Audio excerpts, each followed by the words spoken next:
Hello, everybody. Welcome in to the NBA Front Office Show. It's Friday. You know what that means. Front Office Friday, end of August edition. End of August edition. Let's go. It's a holiday weekend. The last live show of August. Goodbye, August. I can't wait to see you go. My least favorite month of the year, Keith. August. I am so because we get NBA training camp at the end of September. I guess I could say wake me up when September ends, but wake me up at the end of September. Oh, I'm always ready to see August go because it just means we're that much closer to the start of the NBA season. Yeah, I'm gonna petition Counting Crows, one of my all-time favorite bands, Oh, to do an update. That is, it's been a long August.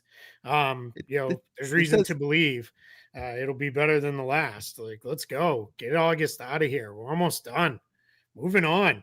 In a couple days, we'll be able to say next month the NBA season starts.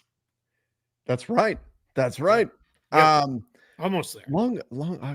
There's not enough syllables though. Like long December. Yeah, you'll have to rework it a little. We can make lyrical. Somebody call Weird Al. He can create something out of that. Yeah, that's true. We'll make it work. Good. We'll make it work. All right. We've got plenty to talk about on today's show. We'll bounce around the NBA a bit, of course. Obviously, end of August show, so we may go off the rails a few times too. But happy to see you all here coming in from X, from YouTube. It's a pretty safe bet. Happy to see you all here. If you guys have questions, comments, throw them in the chat, and we will get into whatever you want here. I love Counting Crows. Zero Dave says. Yeah, let's go. Yeah. Counting Crows is great. Mr. Jones. Just started to introduce our daughter to them. Oh, yeah? In the last last little bit. She has like a thing for like kind of like a little bit of mopey, sad music, but then all of a sudden hit you with like poppy hit kind of thrown in there, and like Counting Crows is pretty good with that. Okay. So kind of like The Cure, but then throwing in some Counting Crows every now and then? A little bit. Okay. Yep. Okay. Yep. I like it. I actually saw Counting Crows live once. They're nice. Pretty good. Pretty good. Because I've seen Aerosmith a few times. But I saw 311 and No Doubt opened for them. Yep. And No Doubt opened for them before like anybody knew who they were. So I'm assuming that was when you were living in Southern California. No, this was actually in Providence, Rhode Island. Wow. And No Doubt opening for 311. Boy, it would not it would not be that way now. Yeah, this was a long time ago. And they they were and I remember like walking away and we're like, who was she? About Gwen Stefani, because like everybody was like blown away back then. So yeah. There's Providence, the Strand Theater, I think it was called in Providence. I don't know if it's still there or not. I'll have to look. There's an old video floating around on YouTube of No Doubt performing at Cal State Fullerton in like 1993 or 1994. Wow. And it's like legit the first versions of No Doubt. Gwen's got like long brown hair and all. Yes. And all, like it's very early, but they do perform some of the songs off of Tragic Kingdom. So pretty cool to see. All right, we should probably we're already off. Yeah, we should probably talk a little bit into some NBA talk. Let's start here. What's the difference between an Exhibit 9 and an Exhibit 10 contract? Keith, even we've talked about Exhibit 9s before, but even I'm drawing a blank right now on exactly what the Exhibit. I know the Exhibit 10 really well because we hear about those all the time. How is an Exhibit 9 different? Is that just a training camp deal with no bonus? Yeah, so they both are training camp deals. Neither counts towards the cap or the tax unless they make the regular season roster. That's when it would start counting. Exhibit 9 has injury protection against it. And Exhibit 10 is inclusive of an Exhibit 9, but Exhibit 10 goes a little further with there's if eligible, it can be converted to a two-way contract, as well as an Exhibit 10 often includes a bonus if the player then goes to the G League and spends some time with that team's G League team. So an Exhibit 9 is like the lesser version of an Exhibit 10. They are getting far less common. We almost only see Exhibit 10s now. Yeah. There's a couple Exhibit 9s floating around out there, But functionally, yeah, the major difference is if eligible, the player can be converted to a two-way, or they receive that bonus for going to the G League for 60 days. And that bonus is negotiable. It's almost always the max amount, which the max amount this year, I believe, is $85,000, I think, and change. It has gone up. It was 75 last year, as I recall. Yeah, it goes up by whatever the cap goes up by. Right. So that makes sense. So now we've got that bonus, and again, that's just for staying with the G League club for a couple of months, Yep. and it's just to keep players in their system and give them a little incentive to not, bail and go play overseas or something like that. So you do see a number of those Exhibit 10 deals, but you're right, you don't see Exhibit 9 very often. But both contracts are really geared towards a player just participating in training camp and then probably being let go after that. You never know. Sometimes guys make an impact during training camp. Sometimes guys make an impact during preseason, and a team says, nope, we got to have that guy. Let's bump him up to a two-way contract. Keith, that's another good kid, I would assume, but an Exhibit 10 I know can be converted to a two-way. I'm assuming an Exhibit 9 could as well. No, it can actually. Okay. So you'd have to sign a 10 to do that. Okay. Yep. Good to know that. Good thing I asked. All right, let's go here. Isle Farkash. So, Keith, who's your team to watch in Eurobasket? If you want to watch like a really fun team, I mean, shocker, Nikola Jokic's team on Serbia. Really fun the way they move the ball. Nikola Jovic, the lesser known of the Nikola Jovs, he had a really nice first game in Eurobasket. He had 6 assists. I think he had 18 points, showing a little bit of creation ability, which was pretty cool to see. Had a couple nice reads, couple nice plays like on the move as a passer, which is really good. And he was somebody who's starting to come along for the Heat and then had some injuries, and that kind of bumped him back with that. So they're really fun. Clearly, I've got some eyes on Neemias Queta. What's going on with him. He had a monster first game for Portugal. We'll see. They're playing Serbia in a little bit, in like an hour or so. Much tougher challenge this time around for him. So we'll kind of see where that one goes. Turkey has been fun. Alperen Şengün has been outstanding. Germany's obviously very good. Yeah. But the team that I find myself very drawn to is Lithuania, because my family is Lithuanian. So I've always had a little bit of a rooting interest there. Yeah, I've been watching. Obviously, I've been doing the play-by-play for Luka's games for Slovenia. He had a great debut in Eurobasket. But, you mentioned Nikola Jovic, and the reporting was out there, in the last week or so, that effectively Miami could have traded for Kevin Durant, but didn't want to add Nikola Jovic into a package that would have included a number of other players like Jaime Jaquez, and other pieces would have been going. I think Andrew Wiggins was in the deal, stuff like that. And so Jovic we ultimately land at, we have to factor in the full value of the package, and there's always, kind of the stopping point for a team. But ultimately, the success or failure of Nikola Jovic will now be looked at as, was that the correct decision or not to not trade for Kevin Durant? So the Miami Heat have a very significant vested interest in the overall success of Nikola Jovic. So seeing him show that kind of creation ability is certainly a positive for a Miami Heat team that, frankly, needs some positivity right now this offseason. Speaking of which, we yesterday came out that from Jake Fisher that Miami could look at buying out Terry Rozier. What do you see happening there?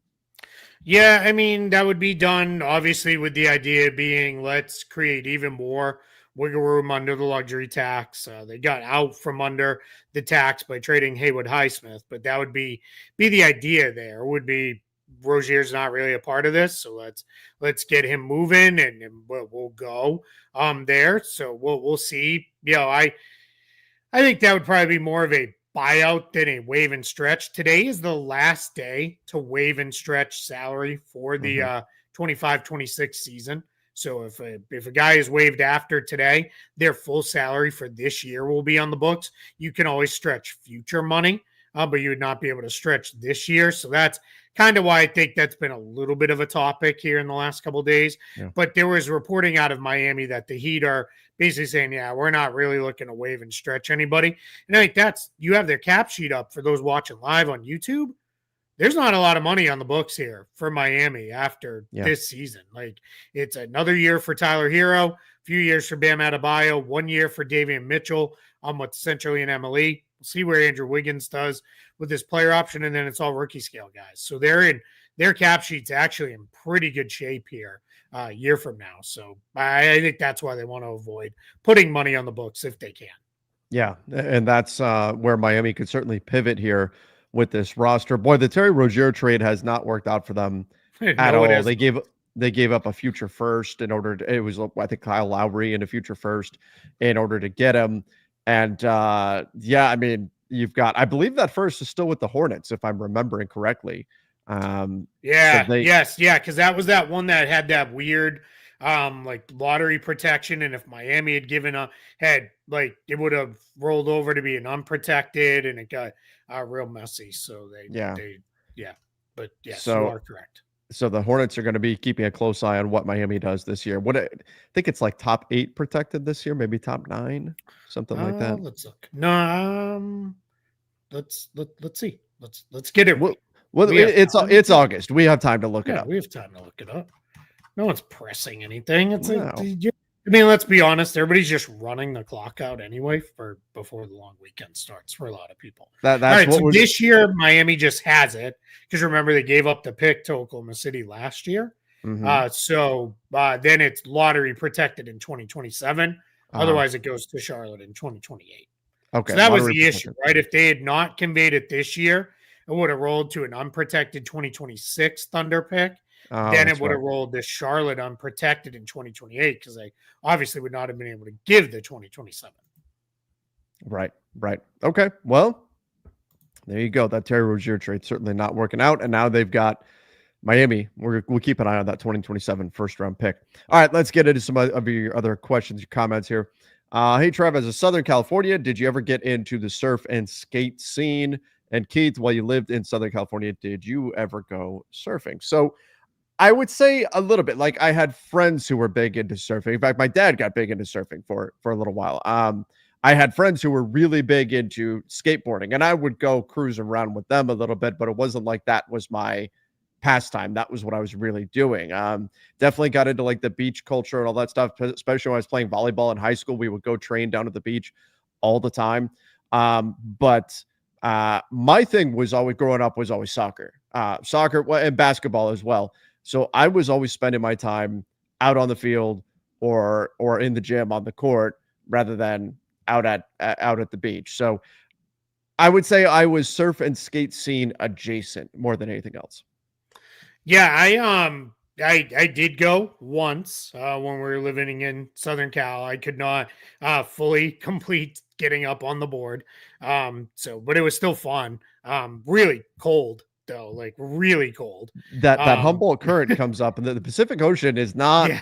It's certainly not like the water in Florida, Keith. No, and it's not like the Gulf of Mexico either. And it was pretty chilly. But we actually have there's a water park at Disney called Typhoon Lagoon, which has a giant wave pool.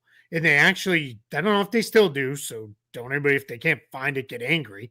But they have they used to do surfing lessons there, and I did that once, and I was able to get up on the board in the wave pool and do the surfing lessons. I was able to stand all the way up a couple times. So, but it is surfing is not easy. It's very difficult. But I cannot skateboard at all. Like I've tried, and it's just not something I can do. Like I suck. It's weird because I don't have bad balance, but anything that involves like balance and movement, like then it gets all sideways. Because for a kid who grew up in New England, I can't ice skate. And I played a ton of pond hockey. I would just play in my sneakers. Like I just wouldn't skate because I can't ice skate. As someone who has not spent a lot of time in ice, wasn't that incredibly slippery? Yeah, very extremely. Yeah. Okay. But pond hockey's not really. I mean, it's mostly about slamming into your friends. And it's like playing when you play tackle football with just a group of friends, and it's more just about like let's knock each other around in the mud. Like that's all pond hockey is. So, okay. Yeah. I was gonna say, like, I have not experienced that kind of hockey. Hey, Keith, my experiences getting into that kind of cold, on the rare occasions that I have been I don't want to do this. That's fair. I grew up in Southern California. I'm like, oh no, this is not. That's where I am I'm not built for now. this. Yeah, now I'm like, forget this. Like the few days a year we're under like 50, I'm like, that's enough. Like, I don't need No, any more of this cold weather. Yeah, I'm a complete wimp. I will say, back to like the balance stuff, I can ski and I can snowboard. So I don't Okay. know why that was easier for me to figure out. There's just once you throw the wheels or the skates in there, I just couldn't do it. So there we go. Well, I tell you, it's probably not anything I'm going to be doing anytime soon when it comes to skateboarding or anything. Now I would just hurt myself. All right, let's go here. What do you think is the ultimate outcome with Simons on the Celtics? I like him as a player and would love for him to stick around for the long term, I would think, and I'll defer to Celtics guy here, Keith, but I would assume that a lot of it's going to depend on how this season plays out for Anthony Simons, in addition to what the trade interest is around the NBA. Yeah, I unfortunately for a friend here, Jovin Morales, you may like him as a player and love for him to stick around long term. I don't invest in an Anthony Simons Celtics jersey unless you really like want to have it later to wear. I don't know that he's going to be around very long. I think there will be a chance that he may not even make it through the trade deadline. There is always an option where he fits really well.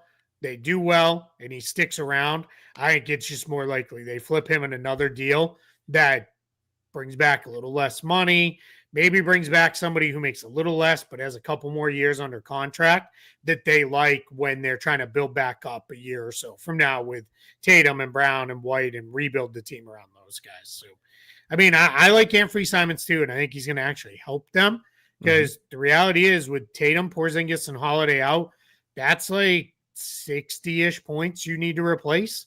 So you need somebody has to score. And it's not just going to be the guys who are on the roster. And I think there's a chance Simons will be somebody who can come in and give them 20 points a night. Like give back 22. That's where the problem comes in. But I think he'll give them some shooting and scoring. With the goal for the Celtics being essentially to play out the season and make sure that when next season starts, the 26-27 season starts, Jason Tatum doesn't come back and say, where'd everybody go? Yeah. He wants to have a team that's ready to roll. Will Smith meme, and he's like... Exactly. Yeah. In the empty room, right? So is there a world, though, where Anthony Simons plays well enough this year that the Celtics go, you know what? He can fit with Tatum moving forward. Yeah, I think so. I think, especially if it's, hey, I'll do something in the range of 25 million next year. Yeah, I think then they'd be like, okay, we can make that work. Like we can do that. So yeah, I think it's more likely they're kind of moving him along. I think you're going to see a handful of guys on this roster be kind of a little bit of a revolving door. Yeah, I mean, we've already seen it, right? George Niang acquired him, and then they've already moved him in another trade. So, but yeah, I mean, definitely could see him sticking around because I could see him being a good enough fit as another scorer where they can build a good enough defense around that can kind of cover for him and they can go. The reality is, though, if it's going to start looking into a situation where it is Anthony Simons is going to be like the sixth man type, then it kind of starts to fall apart a little bit because it'll be a little bit too expensive for that, given the other salaries they already have on the roster. But yeah, but this is a great point here. Good system for him.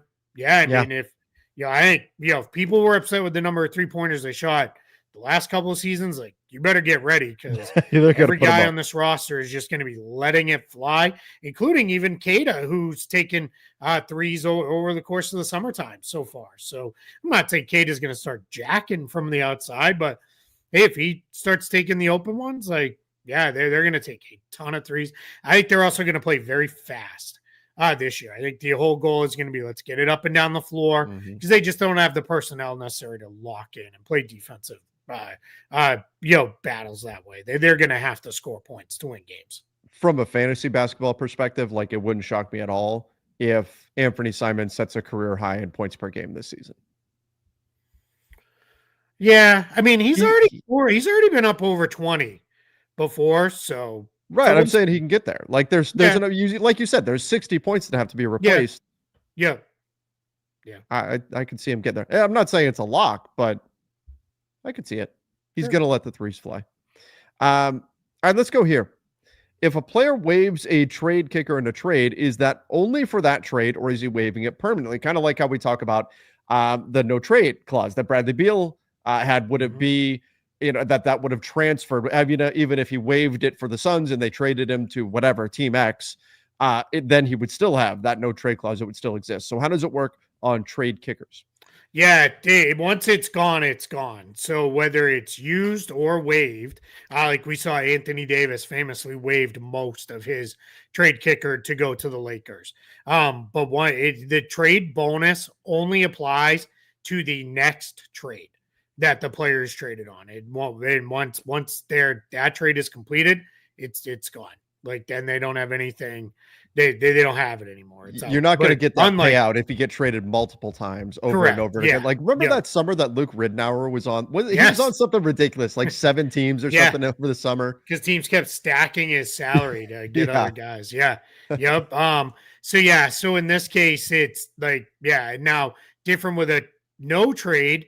Yeah, teams really wanted Bradley Beal to waive his no trade, not necessarily to be traded to them, because that just means he didn't exercise his no trade. And there is a pretty big difference between not exercising something and waiving something. So in that case, like there was all those rumors about the Bucks were interested in getting him. That maybe happens if he says, "Hey, I'll also waive my no trade clause," because then then if you want to trade me a year from now, you can, and it's not there. But yes, he is in a spot where it is. We're not we're not gonna do that. All right, let's move along here. We'll go to Sky Falcon said, I heard something about Giddey not signing a qualifying offer and sitting games out until the Bulls pay up. Is that realistic? I mean, yeah, maybe. I got asked this on a radio spot, and a person asked me the version they asked is like, is that the same as James Harden or Ben Simmons?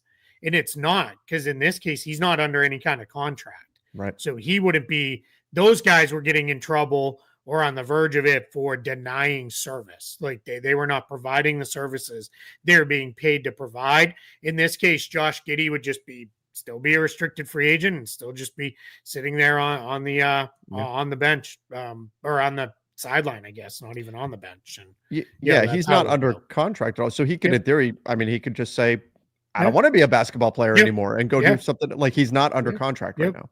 Same with any of the restricted free agents. Now, the one thing that's a little different, because I've had a couple people like, what if Josh Giddey said, I'm just going to go play in Australia this year? He can. He's still a restricted free agent when he comes back. Yeah. If the Bulls want him to be, because that only applies to his NBA free agent status.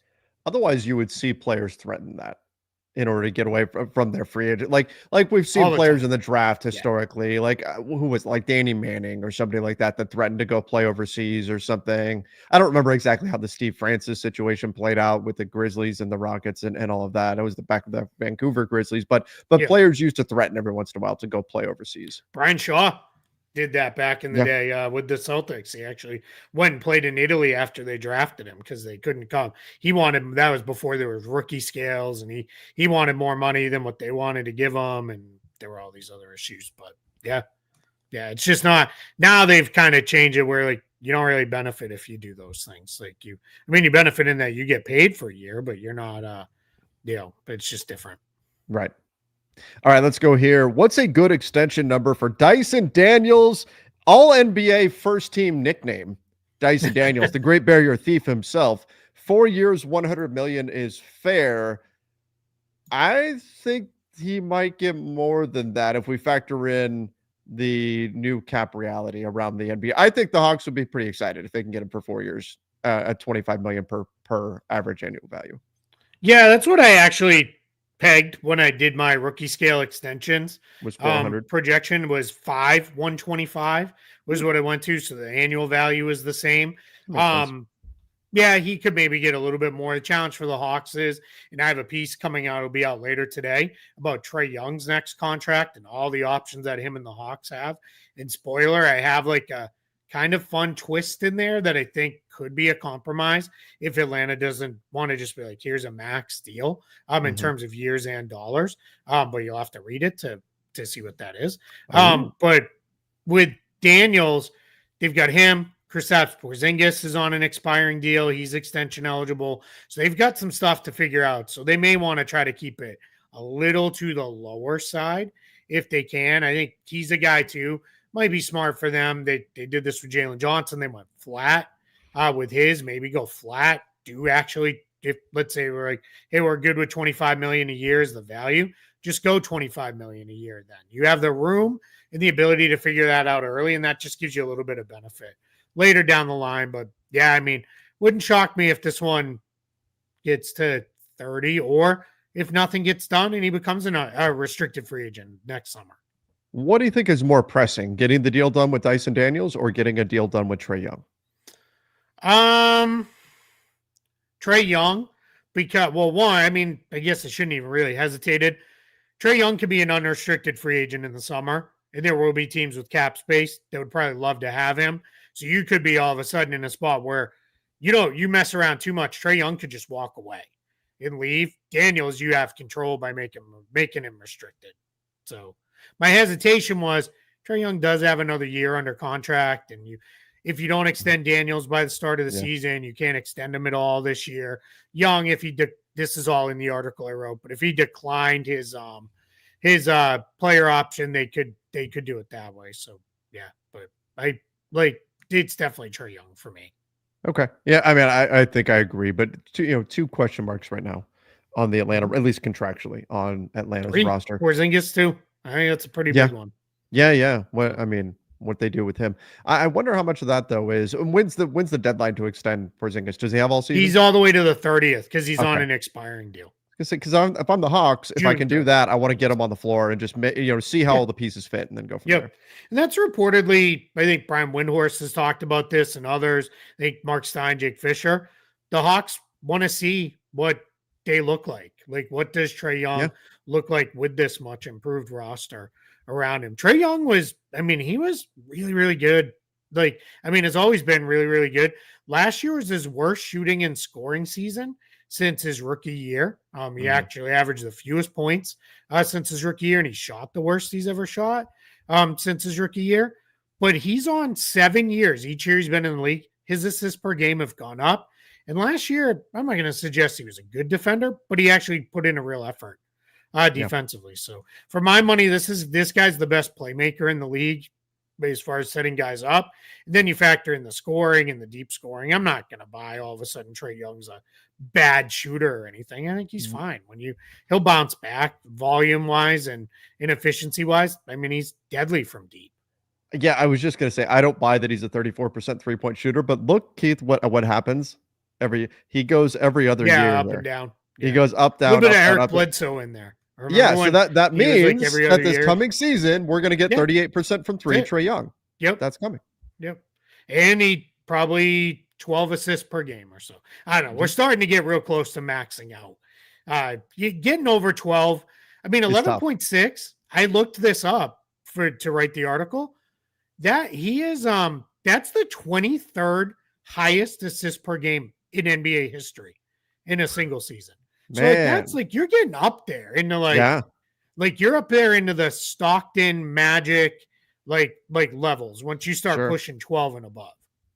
Impressive stuff for sure from Trae Young. All right, let's go here. No more salary dumps for the Nets. No surprise. Sad. They might. They're still sitting on a bunch of cap space. Yeah. So wouldn't shock me if they did, something else. They're still on. Make sure I have the number right. It's still $20 million in cap space, I think. They still haven't officially signed Day'Ron Sharpe. Yeah. Same thing with Zaire Williams. Williams. So even if you take those ones away, you're still sitting on still on about $22 million in cap space. So I wouldn't rule it out. I think they're just being patient. There's no reason. Yeah. No one's looking to get off money here. I guess the Heat just did with Haywood Highsmith. But again, you do those deals when they come your way. The real thing for the Nets rather is got to get there by the time the season starts. That's your deadline. So, and they will. They'll do something. All right, let's go here. Luka being Gianna's favorite player, Gigi Bryant. Jeannie Buss was on Slovenian radio, just for context here, everybody, was on Slovenian radio the other day and mentioned how the last time she saw Kobe was when Kobe went to go see Luka playing for the Mavs against the Lakers in LA, and he brought Gigi with him because Luka was her favorite player. So that's what he's talking about here. Okay. Luka being Gianna's favorite player brought tears to my eyes. Luka being a Laker is going to be legendary. 5+ championships in the next 12 years. That's setting the bar really high there. If that's your expectation, you're leaving yourself a whole lot of room for being disappointed. We're in an NBA where we've seen a new champion every year for the last 7 years. That's the world that we're living in now. So 5 championships in 12 years. I hope you're right, but that's setting the bar very, very high. But yes, that was a cool moment when Jeannie was talking about that is cool, how that was the last chance she had. So she sees this kind of connection between Kobe being a star for the Lakers and being the face of the team, and Luka as well, kind of carrying that on. Also, I mean, I don't know if Luka's going to be a Laker for the next 12 years. Like, the odds are heavily against that too. That's a very long time, for a guy to be there. So you never know in today's NBA. It's player movement has become much more prevalent, and so any player sticking with any team for that length of time is unlikely in today's NBA. Yeah, now, again, you never say never. I mean, but look, even Damian Lillard left Portland, right, for a couple of years. You just never know. I mean, Luka is a Laker, right? Like, we never thought he'd be, exactly. Anything but Mav. I did see her comment in that same interview where she was like, in her entire time with the Lakers, including when before she was like doing anything with the team because her dad owned the team, Luka was the first guy to ever come there and be like sad to be a Laker, which like just tells you like, again, like, and then she went on to like say like he's over that now, he's very excited, and clearly that we all know that, but it just goes to tell you like how much he was caught off guard by this trade. Yeah, he didn't know about it. She mentioned that she knew about, but my understanding was basically it was 2 people on the Mavs side, 2 people on the Lakers side. And that was it. That knew about that trade. Yeah, I mean, it had to be, otherwise they was gonna get out there and go. So. All right, let's go here. Love the show, guys. Do you see the Heat buying out Rozier's contract? I've seen online rumors about it. I wonder how plausible it is. I can't remember the last time a team bought out a player. I mean, it's happened. I think you said the team. Oh, the team. The last time, the team. Okay, that's probably a little bit. The team, yes. I mean, it all comes down to how much money is he willing to give back. If he's like, I'll give you $20 million, they'd already be done. Like, they'd be already have moved on, and he'd be on waivers and off to a new team. If he's like, I'll give you back $1 million, they're probably, that's not going to do enough for us. So, because at some point too, you'd rather have his salary as potential salary matching in a trade than you would just having the savings of buying him out. Keith, let me ask you this: would you rather have Terry Rozier or Russell Westbrook on a veteran minimum? Russell Westbrook. Would you rather have Terry Rozier or Malcolm Brogdon? Malcolm Brogdon. So what happens if Terry Rozier gets bought out? Yeah, probably those two guys are still available. What happens to Terry Rozier on the market? Immediately nothing. Which is also why I don't think he's going to push for it either. Yeah. Yep. Between that, the gambling allegations that are still out there, I don't think he wants anything to do with being anywhere.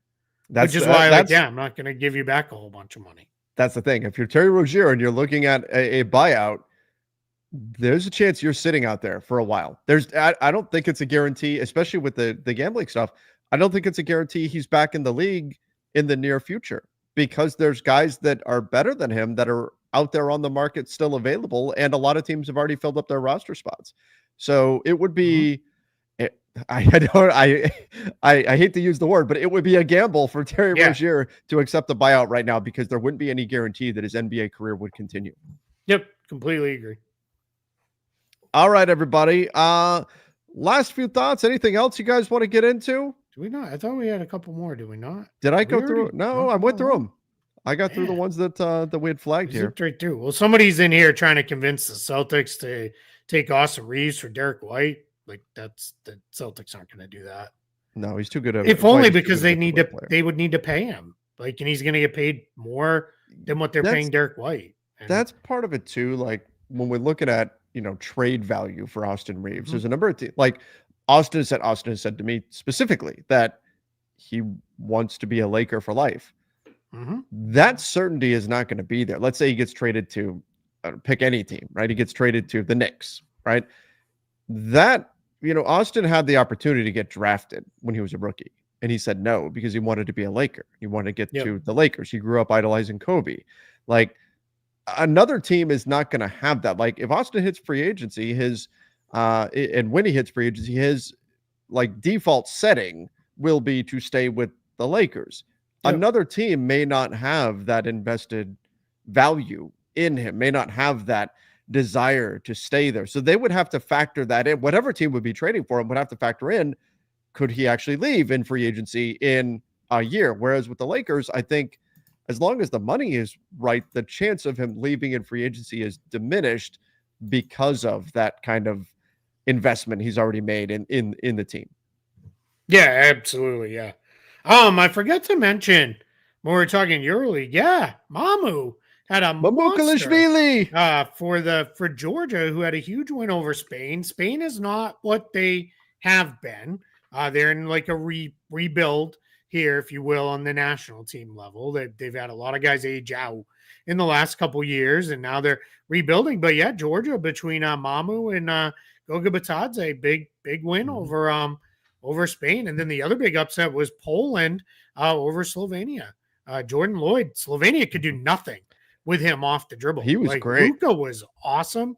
That was actually some of the best defense I've ever seen Luka play. 5 steals. Here's the problem, though. He was like the only one on his team playing any defense. My God, because that game was like 100 to 95, and that's very high scoring for Eurobasket games because they're only 40 minutes long. Yeah. So, you crack 100, that's a lot there. So it was really like Luka or nothing.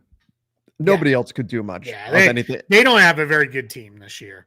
Which, if you're like a question, if you're ever someone who questions Luka's commitment, dude's committed. Like, he is fully like committed to playing for his national team. And he said it again. He's like, any year I am healthy, I will play for them in the summertime. So it's huge. Oh, this is a really good one. Anything from the Eurobasket, but we'll just call it FIBA because that's really what it is. Rules you'd like to see here. The instant one for me is I'd like to see the goaltending. Yes. Be the same. Yep. So if anybody doesn't know, you could just take the ball off the rim. So it effectively eliminates offensive goaltending from the game, which is like one of the hardest calls for officials to get right live. Like, was that ball in the cylinder? Was it off the rim? And it does not eliminate defensive goaltending. That's so Wemby would just stand under the rim and block every shot. No, if it's clearly going in and hasn't touched the rim, it's still goaltending. But yeah, the ball on the rim, though, you can pull it right off immediately. People that are like, then no one would ever score on a ball that hits the rim. That doesn't happen either. Plenty of shots at the rim and fall because these guys are incredible athletes, but you got to time it. And then this is the other one this is my other go-to, the quicker reviews. Like, they are in and out with the reviews in FIBA games, and it's the best. And I need to add something to that because I'll tell you what I really enjoyed from doing the play-by-play on that Slovenia game and versus Poland was they've got mics on the refs. And so we actually got to hear them talking through what they're seeing and what their process is. And hey, okay, I've got this. Do you have that? Yes, I saw that too. Okay. And then they move on to the next. And you see them checking the boxes of what they're looking for on each play. I thought that was very fascinating and very informative. It was really cool getting to see kind of the thought process that the referees were going through as they were looking at each play. Yeah. And again, it's not taking a lot of time because they are timed. No. And it is get it done. And if there's any question after the time, then the call stands. Whatever the call was or no call was, you move on. And that's it. So because I don't know anybody. I mean, I get it. We all want the call to get right. But not anybody who's like, all right, let's zoom it all the way in to see if his fingernail touched it. Just move on at that point. Right. Like we're doing too much to do this. Another Eurobasket, briefly explain how it works. What's the grand prize? You're the champion of Europe, effectively. Like that's what the grand prize is. It's a huge tournament. A lot of guys talk about they value this because the competition level is often higher than the Olympics. Yes, there's no USA, there's no Canada, but you also don't have automatic qualifiers from other regions of the world that generally aren't as good. Eurobasket's usually pretty loaded with really talented teams. So that's part of it. And then I think it is, that's why it means so much for them to play and be the champions of Europe. How it works is there's a whole qualifier process that happens. Teams have to qualify to get in. Then once they're in, it's like any other national team tournament. They're split into groups. Then the groups eventually break into a knockout stage and you move forward from there. All right, let's go here. 3 Theory. What's up, 3 Theory? Said Trevor Keith, I appreciate all you guys do. Random question. Cam Reddish, Christian Wood, is their time in the league over? I don't know if it's over, but we're getting close. Yeah. Like, I mean, those guys each, they've probably each going to have 7 or 8 years of service, I would imagine. I mean, we haven't seen Christian Wood since he suffered the injury that he did. So, yeah. Like, we didn't see him at all last season. So these are guys that are going to have to get out on the floor and prove they're healthy, particularly in the case of Christian Wood. But like these are guys that have multiple shots in multiple places, and you never say never. Guys can battle their way back. Yep. But there is also a point where a guy is out of the league and you just don't see him in the NBA. I mean, Cam Reddish the shot never came around. Yeah. So like his shot never came around. He's not good enough defensively to make up for it. He doesn't do enough other things. So it's tough. I mean, happy early birthday, Cam Reddish. Turns 26 in a couple days. He's got 6 years in the league. So like he's only 26 though. Yeah, crazy, right? You know? Yeah. That's what happens, right? When they come in at 18, 19 years old. Right. Let's see. Christian Wood has 9 years of service. And again, he at the end of about a month from now, he'll turn 30. So he's also a little younger than I thought. Christian Wood, here's why he would want to get back. You want to get to 10 years because that's where everything fully vests for a player insurance wise and all that. So that was the big thing with Tony Snell a year ago. Like he was really trying to get back. So, I mean, maybe like, hey, for both of them, the path, honestly, at this point is probably go play through the G League, right? Go play through the G League and then, figure it out. That way. So, oh man, Jeff. So anybody interested in NBA Mania? Yeah, Jeff Zilgit, who's just absolutely one of the absolute nicest guys in NBA media, just super friendly, super great. He's worked for USA Today for 30 years, and he would have that's it. He's took a buyout and he's moving on. So covered in 18 NBA finals, 8 Olympics, 7 World Series, and 6 Final Fours. Wow. So yeah. So unbelievable guy. What he does next year. So yeah. No, did not die. Did not. There was a point where that could have been because he very publicly battled cancer and came out on the other side. So but yeah. So it's I mean, he said he's not retiring. He's just gonna take a breath and reset. So good for him. But crazy. Absolutely. Yeah, he'll be missed. This guy Falcon, everyone's getting bought out this offseason. It feels like it a little bit. When's the next Marvel movie? Not for a while. Yeah. It's next summer, right? Is Spider-Man? So we should get into this. Yeah. The Mavs have to do something today because they need to open up a roster spot for Dante Exum. So do they? Yeah, it doesn't have to be today. The only reason it's today is if they want to waive and stretch somebody. Right. It has to be today. But they're trying to trade Omax. Maybe if they waive and stretch him, it's not the worst. It's $1 million dead money on their books for the next 3 years if they waive and stretch Omax. Yeah, that's not that bad. So I think it would be in a spot where we could go. But I think somebody should pick him up trade for him and see if you can make it work with that. And then Jaden Hardy, probably slightly lesser value, makes a little bit more money. But yeah, I mean, we'll see what comes with that. So, but yeah, I think they'll do their best to try to find a trade before they just do that. But yeah, I mean, if they can't, we've got a few more hours that they could wave and stretch one of those two guys. Doctor Doom is not in a couple months. No, it's like that's a little ways out. A couple months. Yeah, that's like a Christmas release in 2026. So we gotta wait for that on that one. Yeah, Spider-Man's like next May or July, and that's the next one. But there's rumors that they're gonna do something in March, which who knows at this point? We'll see. Yeah. PJ Washington extension. Yeah, I think it's just shy of 90, but yeah, I think he'll come in around that. Makes sense. I don't know if he'll stay long term on the Mavs or not. I think it depends on how Cooper Flag develops and how ready. And I think he's ready, but how ready he is and all that. But I think it makes sense for the Mavs to extend PJ Washington, although it would make him not trade eligible for the remainder of the season. Yes, yeah, and that's the tough part there. Something has to give in that front court. Like something, we just got too many guys, many guys to play. So yeah, that's we'll see. Did you watch that? I didn't. Everybody's talking about this movie, but it's a horror movie, and I'm a big wimp. I don't like horror movies. So oh no, yeah, I'm not a big horror movie guy at all. Yeah, I don't like going into things knowing I'm gonna get scared. Like no interest at all. My wife really hates horror movies, so obviously we never watch them because that. I will watch some, but it's not. I very rarely sit down and think, gosh, I really want to watch a horror movie right now. I tend to go towards like action movies, comedies, stuff like that if I'm going to sit down and watch a movie. Yeah. Says I'm a softie. I mean, yeah, probably, especially as I get older. Here's my baseline for a movie. I want to turn off my brain for a couple hours and just have fun. That's part of why I like the Marvel movies so much. I don't go in with these super high expectations that they have to be.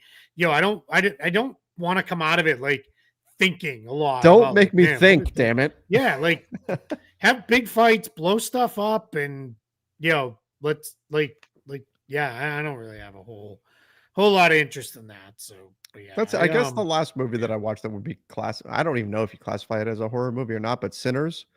I watched. Yeah, I did watch that was really good. Yeah, that I don't. Yeah, I guess I don't know. I don't know what the qualifier is on that, but yeah, I watched that because everybody's like, you have to see this, and I was like, all right, I'll watch it. So that was like different genres almost within one movie. Yeah. It was cool.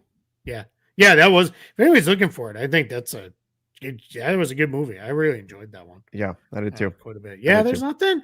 It's funny. I was looking for something to watch the other day because I had like a couple hours to kill, and it wasn't enough time to start like a project. I'd already watched the Eurobasket games, and I was like, what could I watch? And I couldn't come up with anything, so I started watching. I think everybody knows, or if they don't, I went to New Orleans for the first time this summer. Didn't spend any real time there, so I started watching Treme, the TV show Treme, which is several years old now, and it's about like New Orleans and like recovering from Katrina. But it's like a drama. It's by the same guy who did The Wire. Okay. Like, yeah, it's really, really good. I'm really enjoying it. So cool. Yeah. Have we gotten drunk together? I don't drink, so the answer is no. So the answer is no. I started watching. The first episode came out last week. The most recent one came out last night. I haven't watched it yet, but Peacemaker is back. Yes, with John Cena. Yeah, I need to watch that. I forgot that was out. I do need to be watching that. I watched it's funny, I'm not super into the NFL anymore, but it speaks to like it's a show that has a lot of Hard Knocks. Office. Yeah, I watch Hard Knocks still, like religiously every week. So that Hard Knocks that they did with the Giants, where it was like the off-season Hard Knocks, and they were trading Saquon Barkley. Yeah, I know it'll never be done again because those they were like it was awful, like and like people there's nothing but bad feelings, but that was like. I love that. Inject it direct into my veins, like Barney. I haven't been as bought into the current one with the Bills because I'm like, where's the behind the scenes stuff about what they're doing? Like about their front office moves. That's what I wanted to see more of. Next week's like cut week. The problem is with Hard Knocks, like too, Then you get like attached to the guys. You're like, I kind of like this guy. I hope he makes Yeah. it. Then you teams have obviously already done their cut downs. So then you look and you're like, oh, he's on the practice squad. Okay. Right. But Yeah. yeah, it's still a fun show that I enjoy. For sure. With that. So definitely a good one. Definitely a good one. If you want a poop yourself show, watch The Fourth Kind. Well, you just guaranteed I'm never going to want it. I don't want to poop myself. When would you ever want to poop yourself? What are the circumstances? Please explain that. What are the circumstances? Green Light wants to know, Keith, do you have tattoos and would you get one? No. Again, I'm a wimp. No, I'm not. I have nothing against tattoos at all. Like people want to get them, good, but I'm not. No way, man. I'm not. I don't even like going to the doctor. Like I'm not willingly having anybody put any form of anything sharp on my body. Like no, thank you. It is not fun. I can tell you that. Yeah. It's not a fun experience necessarily. There were some tattoos that I got where, and I still have to. I got to get my.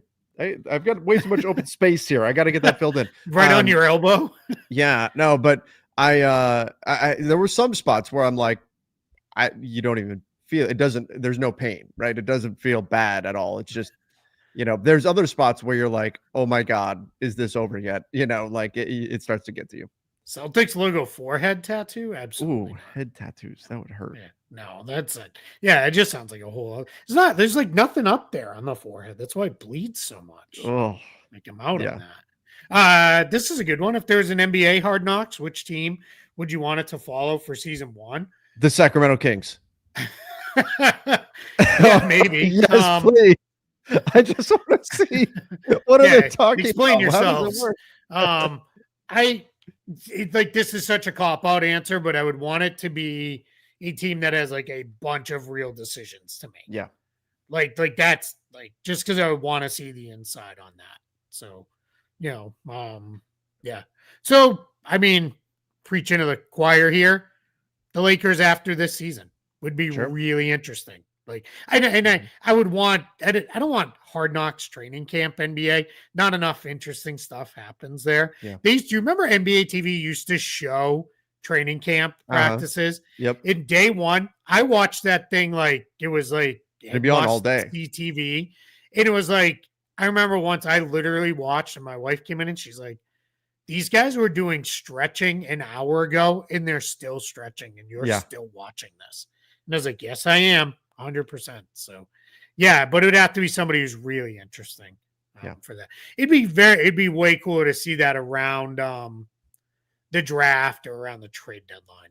But good luck getting a team to do it. Yeah, teams don't want to do this stuff, of course, but I love like every once in a while you get the behind the scenes stuff of the decision-making process of a team. The Kings did it years ago when they were drafting. The Suns did it with the draft. Yeah, the Suns did it as well. Yeah. I love that but teams don't want to reveal anything about their process or about who they were considering. And so I get it. It's all, there's too many hard feelings where, because it's one thing for you to be on there talking about like, hey, we're interested in doing this trade, but then you got to get the other side to also be okay with it. And they don't want them knowing like, hey, we did talk about you in a trade. Like it's just you have to be the exact right situation there. Right. We did get another super chat from Miguel. Would you consider Pascal a terrible contract? Absolutely not. No issues with him on a max. He's fine. Like he's really good. So yeah, I mean, he was awesome last year. And we're looking at, he's 31, but or going into his age 31 season, but only 3 years on the contract. He'll be fine. Yeah. I mean, I might change that by the time he's in that last year, but then it's a $52 million expiring deal. I'm not I don't know. Not that worried about that. So there's a bunch of people saying, make it happen, Adam. So we're the Hard Knocks. Yeah. I've asked like everybody under the sun that I can think to ask, and the answer has always been nope. And then if you get more out of them, they'll explain to you that they think it's insane that NFL teams even do it. And most NFL teams don't want to do it. Like it was very well reported. They asked the Patriots like 5 or 6 times, and Belichick was like, I don't care if you're down to the other 31 teams have done it. Go find somebody to do it again. He's like, I will never do it. Yeah. I don't know how they feel about it now, but not only are you maybe revealing part of your process and everything, but it's a distraction too for your team when you're in camp. Yeah, people just don't want want them in there. Do NFL teams have a tier to do it? As far as I understand it, it's HBO and the NFL partner like media side submit like a list, and then they go through and kind of this team's done it, this team's not done it, and then they just kind of pick it out. So they don't have to volunteer, but they will go through and kind of get to a spot with that. Yeah. All right. I think this might be the least basketball we've ever talked on. That's because it's the end of August. This was the August show to end August for sure. That's right. Goodbye, August. Good riddance. Right. Thank you, everybody, for hanging out with us here today. Yeah, when we talk to you guys next Friday, which will be Front Office Friday, we won't have one the Friday after. So we'll have one on the 5th.